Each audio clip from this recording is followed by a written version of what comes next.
Hello দর্শক, আমি আজকে সয়া চিলি বা চিলি সয়াবিন রান্না করব।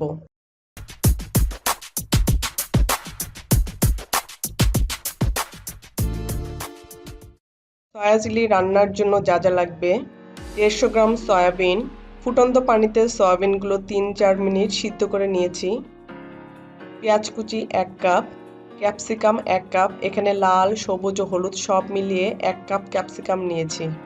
পেঁয়াজ কলি কুচি 1/4 কাপ, রসুন কুচি 1 চা চামচ, মরিচ কুচি 1টি, বেসন 2 চা চামচ, আদা বাটা 1/2 চা চামচ, ময়দা 2 চা চামচ, রসুন বাটা 1/4 চা চামচ, গোলমরিচ গুঁড়া 1/4 চা চামচ, লবণ স্বাদমতো, হলুদ স্বাদমতো, শুকনো মরিচ গুঁড়া 1/4 চা চামচ, ডিম 1টি, টুকরো করে কাটা টমেটো 1টি, এছাড়া 3 টেবিল চামচ টমেটো সস ও 1 টেবিল চামচ সয়া সস ব্যবহার করেছি।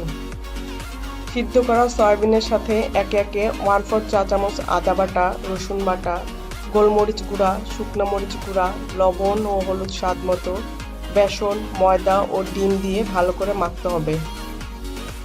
এখানে আমি 1/2 চা চামচ আদা বাটার অর্ধেক ব্যবহার করেছি, বাকি অর্ধেক রান্নার সময় ব্যবহার করব।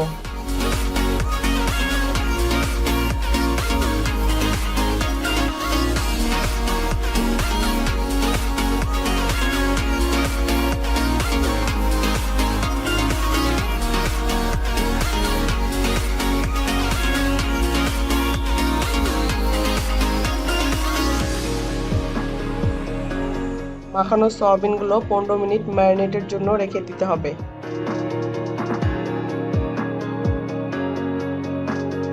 15 মিনিট পর ম্যারিনেট করা সয়াবিনগুলো ভাজার জন্য কড়াইয়ে প্রয়োজন মতো সয়াবিন তেল গরম করে তাতে অল্প আঁচে সয়াবিনগুলো হালকা বাদামি করে ভাজতে হবে।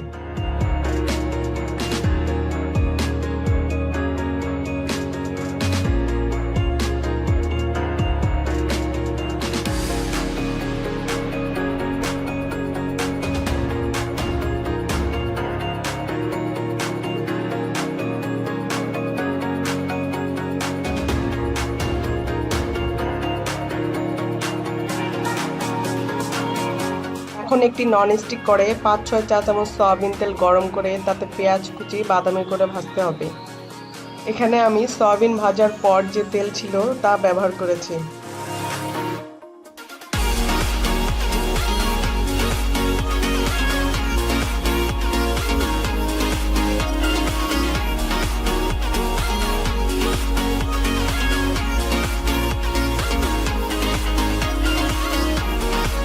পেঁয়াজ কুচি বাদামি হলে তাতে একে একে রসুন কুচি, কাঁচামরিচ কুচি, বাকি অর্ধেক আদা বাটা, পেঁয়াজ কলি, ক্যাপসিকাম ও টমেটো দিয়ে 2-3 মিনিট রান্না করতে হবে।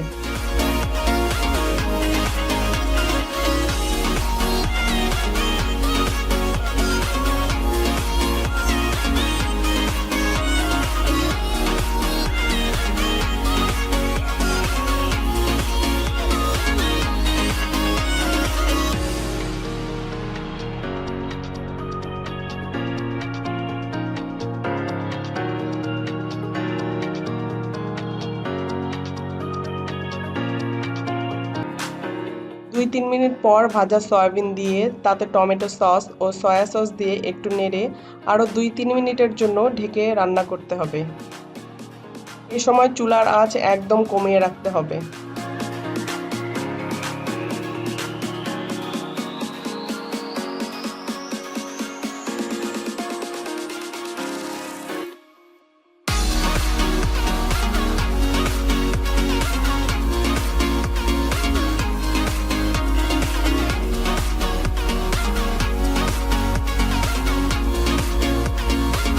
2-3 মিনিট পর ঢাকা উঠিয়ে একটু নেড়ে দিয়ে চুলা বন্ধ করে রান্না শেষ করব।